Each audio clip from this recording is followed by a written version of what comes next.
ஆனா அவருடைய அந்த வல்லமைகள் தாளந்துகள்லாம் நம்ம எடுத்து பயன்படுத்தக்கூடாது. அதெல்லாம் கள்ளத்தனம்.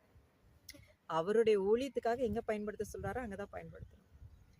அதெல்லாம் இன்ட்ரெஸ்டிங். நான் சொல்றேன், அடுத்த எபிசோட்ல சொல்றேன். இந்த ஊழியத்துல அழைப்புல பார்த்துட்டீங்கன்னா, ஆண்டவர் என்னை அழைத்து கொண்டு வரும்போது நிறைய கற்றுக் கொடுத்து, இந்த அடிமையை ஒரு உண்மையுள்ளவள்னு கர்த்தர் நம்பி கொடுத்தத,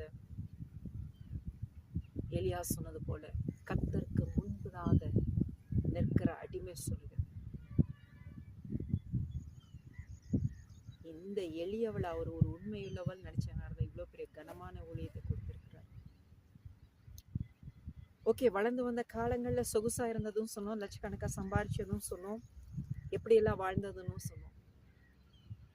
சரித்திரம் சரித்திரமாக எழுதப்பட்டதாக மட்டுமே இருக்கக்கூடாது, வாழ்ந்து காண்பிக்கணும்.